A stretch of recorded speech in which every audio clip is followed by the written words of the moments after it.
going to return this because it smells like blood. I want to return this. Yeah, Okay? absolutely. It smells like blood. I used to like her old formula, but It's not really the product, it's about what the brand is and what she's doing right now. You know, I really wish that I planned this video to be a video about a deserved downfall of Huda Beauty, but it's not gonna happen. Like, I was thinking about it a little longer and I realized there isn't gonna be any downfall because people are too stupid. In this video, we're gonna break down why Iranian women are boycotting Huda Beauty, why I personally was happy about that, and why I came to the conclusion that nothing's gonna happen and she's just gonna thrive and move on with her life. So my name is Batel. I'm a brand strategist. I own a personal brand management agency. I'm obsessed with researching influence and personal brands. And this video was gonna be a video about the risk of building a personal brand, because when you build a personal brand, there's no buffer, there's no PR distance. So we will talk about Huda in a second, but in general, Huda built a personal brand. So every statement that Huda is making is perceived as a brand statement. So you would expect that the brand will suffer from her statements. We will see in a while exactly what happened. Anyways, if you must always understand why some things work and some things just don't, you're in the right place, because I like to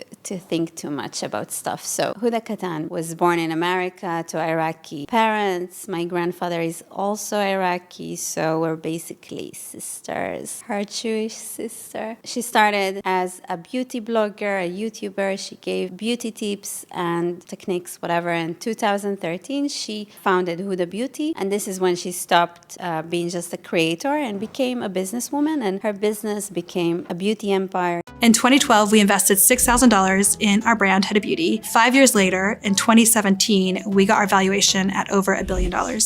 She really built the dream business. This is what I wish to do. This is very impressive, very inspiring. I wish she was also like the persona was inspiring to me, because really it's incredible to do something like this. Anyways, why are Iranian women boycotting Huda? So Huda was posting on her stories a few days ago a video from protest where people were burning pictures of Trump, Netanyahu. This is safe to do, but also Reza Shah. So if you don't know, there are now protests in Iran. The regime is killing Iranians by tens of thousands. It's completely insane what's happening there. And the Iranian people are really like the bravest people. It's insane. I would never leave my house. Oh my God. Really, it's incredible. They must get way more support from the international community. It's incredible what they're doing. The Reza Shah, oh my God, I love this video. It's a history. It's a history lesson. So anyways, before the Islamic Revolution, I'm so excited.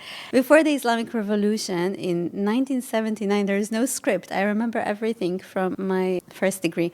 So anyways, before 1979, I just don't have English words for that. But the person who was ruling Iran, I hope I'm saying it correctly, but it was the Reza Shah. He was more liberal. Iran had good relationships with America and Israel. And then came Khomeini, and the Islamic Revolution happened. And since then, basically, Iranian people were free. Like, it was more liberal country. And now they live under Sharia law and under the, okay, I don't have words for this. I'll write it in English. So now the Iranian people are fighting for their freedom. And the person, okay, here I'm not sure about all the details, but I think the person that is like supporting the protest is the son of the Reza Shah. And so burning his picture shows that you support the current regime, the Islamic regime, and not the Iranian people who are fighting. So she did that. The Iranian women got pissed. They posted videos of them destroying her products, calling for boycott, completely support. I was excited. I started writing a script about the downfall of Huda Katan, and now I'm not reading from a script because I realized, okay, there isn't going to be a downfall though, because I started scrolling on TikTok a bit more, and then I got reminded that the world is more, people don't really care about injustice. People don't really care about Iranian people. They don't care about what's happening in Nigeria, what's happening in Sudan, about what's happening in Yemen. No one gives a fuck. The sad truth is that no Jews, no news. Unfortunately, this is true. I wish we were just like victims and like making it up, but no, this is reality. Because when I was scrolling, I started seeing people supporting Huda because she is supporting Palestine. The clip she shared was very, very, very clearly anti-US, anti-Netanyahu.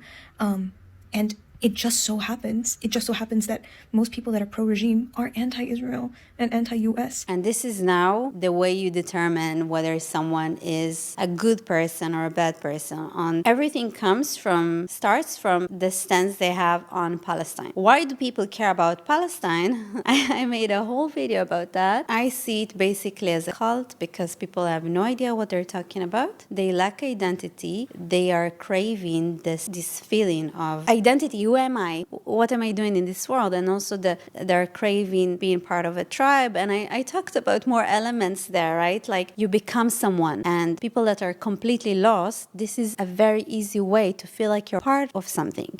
You are this fucking watermelon. And then you can identify each other like, oh, I also have the watermelon. Oh, we're the same group. We're the same people. We're the good people.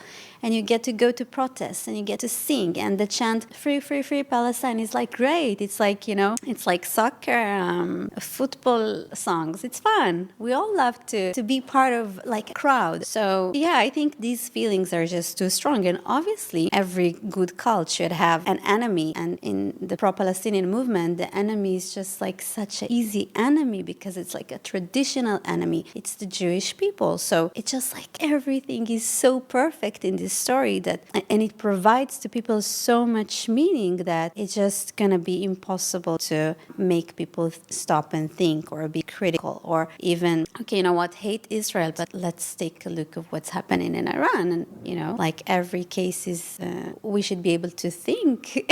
But this is exactly what you see in cults. It's like there is nothing is complicated. Nothing is complex. Everything is super simple. There are principles and everything is determined by, these principles. So, yeah. So when I was scrolling and I saw Palestine enter the chat, I knew like it's over. No one is gonna really care about this because she's already, I don't like small dogs. Why people bring small dogs?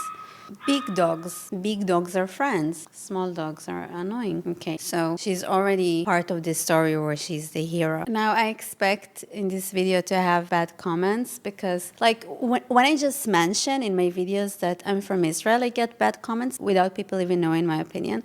And people will be like, oh, EU Zion. Like, you think being a Zionist for me is like a bad thing? It's so funny that you say it. It's like, I don't know, saying to a feminist, EU feminist, like, of course I'm a feminist. Of course I'm a Zionist. It's like, you can write whatever you want. Of course, I support the right of the Jewish people to have their homeland, and you're not going to convince me otherwise. You're not going to make me feel bad for it, especially being sixth generation in Israel, which is way, way, way before the Palestinians, but this is for a whole different video. The statement that Huda made about Jews is another evidence to how people just won't think. Are you guys seeing what I'm seeing? Are we seeing the same things?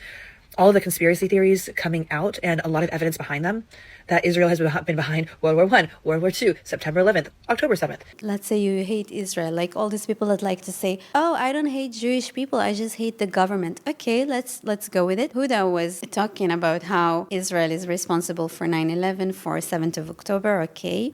Yeah, it's possible that we wanted our own people to be killed and also that we wanted Americans to be killed, but still Americans are supporting us. I don't know, like everything is stupid. Let's believe that it's true, okay? But also that Israel is responsible for World War I. Israel only exists from 1948. I don't expect people like that to know history and to know when Israel was established, when World War I happened. It's too much to expect. People will know that, I know. But yeah, there wasn't Israel during World War I. So obviously the people she's talking about are Jewish people, not Israel. So it's obviously anti-Semitic. But people won't think about that. Let's say I was like living in Ireland and it's a trend now to hate Israel and I hate Israel and whatever. But like I should still be able to think and be like, this doesn't make sense because there was no Israel back then. So this person that I'm watching is not against Israel. They're against Jewish people. So people just lost this ability to be critical. I don't have a problem with people that criticize Israel. I have a problem with people that are anti-Semitic and they pretend that it's about Israel. Because if you have a problem with Jews in World War I, it's just insane to see the world that way. It's like, who are the Jews anyways? Like, how do people, like, do you think we all sit in one room and like discuss these things? Because I'm not invited to any of this stuff. And if it happens that way, I'm very disappointed. I think I'm a very good Jewish person and I should be part of the group. So yeah, invite me please to planning the next war. I would love to give my input and be part of something great. People are so dumb. So yeah, I wanted this video to be a video about personal brands and how the brand will pay when the founder fucks up and all that. But it's not gonna be the case because she is protected by pro-Palestinian beliefs. Like, pro-Palestinian movement does not live without anti-Semitism. So these two forces are just too... this case just shows how no one cares because what happened in Iran is way, way worse than what happened in the Gaza or for the past 2 years, like on both sides. What happened in Iran is the scale is just different, but people don't care because no Jews, no news. Huda is not gonna pay. She's gonna get support. And obviously the people who don't care will just buy the products that they find to be the best product for them. So yeah, life is great. If you like this video, I would really appreciate that you will like it and subscribe to my channel. And I'll see you on the next one. Bye.